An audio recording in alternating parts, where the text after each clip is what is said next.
बंदूक की नोक पर फायरिंग कर युवती का अपहरण करने के मामले में अजमेर पुलिस को बड़ी कामयाबी हासिल हुई है। इसके बारे में जानकारी देते हुए अजमेर पुलिस अधीक्षक जगदीश चंद्र शर्मा ने बताया कि मदनगंज थाना पुलिस के पास एक शिकायत दर्ज हुई थी, जिसमें बंदूक की नोक पर फायरिंग कर युवती का अपहरण कर लिया गया था। मामले की जानकारी देते हुए एसपी ने बताया कि 5 मार्च को युवती का सुमेर नगर से बंदूक की नोक पर अपहरण कर लिया गया था। पुलिस ने शिकायत मिलते ही अपराधियों की तलाश हेतु टीम का गठन किया। टीम ने तकनीकी सूचना और सीसीटीवी फुटेज के आधार पर मुख्य आरोपी सुनील जाट के साथियों के बारे में पता कर लिया। 7 मार्च को सुनील के साथियों नरेंद्र, लोकेंद्र, सोनू यादव और प्रमेश प्रजापत को गिरफ्तार कर उनसे कड़ी पूछताछ की गई। सुनील के साथियों से मिली जानकारी और तकनीकी सहयोग के आधार पर कड़ी से कड़ी जोड़कर आरोपी की लोकेशन गुजरात के मेहसाणा जिले के वसई थाना इलाके में पाई गई। गुजरात पुलिस और अजमेर पुलिस की संयुक्त कार्यवाही में पुलिस ने पीड़िता पूजा को बरामद कर मुख्य आरोपी सुनील जाट और दुर्गेश यादव को गिरफ्तार कर लिया। पुलिस आरोपियों से घटना में प्रयुक्त हुए हथियारों के संबंध में गहन पूछताछ कर रही है ताकि उन्हें भी बरामद किया जा सके।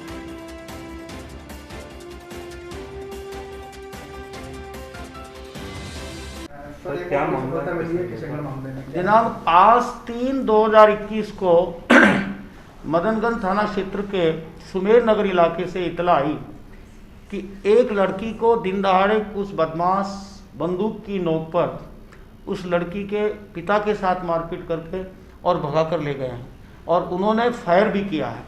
इस इतला पर थानाधिकारी मदनगंज और डीवाईएसपी किशनगढ़ सिटी तुरंत मौके पर पहुंचे, घटनास्थल का जायजा लिया और नाकाबंदी कराई। उसके बाद पीड़ित पक्ष की तरफ से लड़की के पिता ने एक रिपोर्ट दी, जिसमें एक आरोपी का नाम और कुछ 2-3 लड़के उसके साथ थे, एक थार जीप में बैठकर आए और लड़की के पिता के साथ मारपीट की और बंदूक की नोक पर भय कारित करके और लड़की का जबरदस्ती अपहरण करके ले गए। इस एफआईआर पर तुरंत मुकदमा दर्ज करके अनुसंधान किया गया और पीड़िता अपहृता के साथ आरोपियों को तलाश करने के लिए जिला स्तर पर तथा स्थानीय सर्कल स्तर पर भी स्पेशल टीमें गठित की गई। एडिशनल एसपी अजमेर ग्रामीण का कैंप किया गया, डीएसटी टीम को वहां लगाया गया। इसके अलावा सर्कल स्तर पर भी 3-4 टीमें बनाई गई। थानाधिकारी गांधीनगर, थानाधिकारी किशनगढ़ और थानाधिकारी रूपनगढ़, सीओ किशनगढ़ ग्रामीण, इन सभी के नेतृत्व में करीब 6-7 टीमें गठित करके और हमारी साइबर सेल की टीम के सभी मेंबर्स को उसमें लगा करके सीसीटीवी फुटेज का विश्लेषण किया गया और तकनीकी सहायता से हमें ये जानकारी मिली, परसों रात को ये जानकारी मिली कि वो आरोपी सुनील चौधरी उस महिला को गुजरात की तरफ ले गया है। पुनः उनके नंबर प्राप्त करके जहां उन्होंने संपर्क करने की कोशिश की, उन लोगों पे पुलिस की निगाह थी। जो ही हमें जानकारी मिली कि उन्होंने अपने कुछ परिचितों को फ़ोन किया है, तुरंत पुलिस ने उनसे पता करके उनके मोबाइल नंबर प्राप्त किए और उनकी लोकेशन प्राप्त की। उस लोकेशन में ये जानकारी मिली कि वो गुजरात में मेहसाणा जिले के वसई थाना इलाके में कहीं छुपे हुए हैं।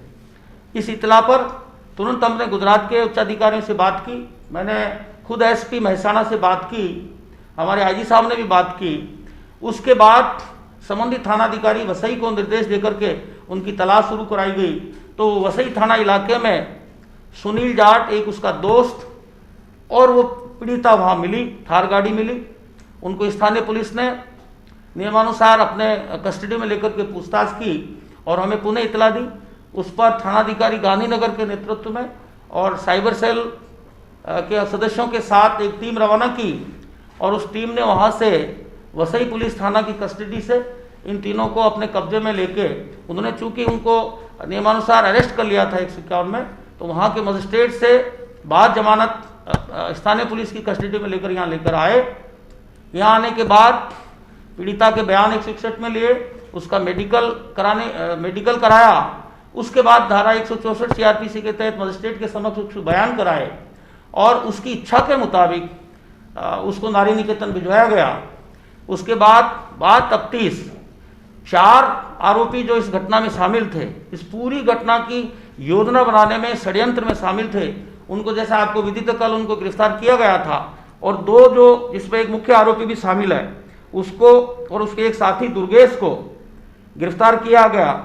इस प्रकार इस पूरे प्रकरण में 6 आरोपी जिसमें नरेंद्र, लोकेंद्र, सोनू यादव, प्रमेश प्रजापत, सुनील जाट और दुर्गेश यादव, इन छहों को गिरफ्तार किया जा चुका है और इनका रिमांड लेकर के पूछताछ की जा रही है।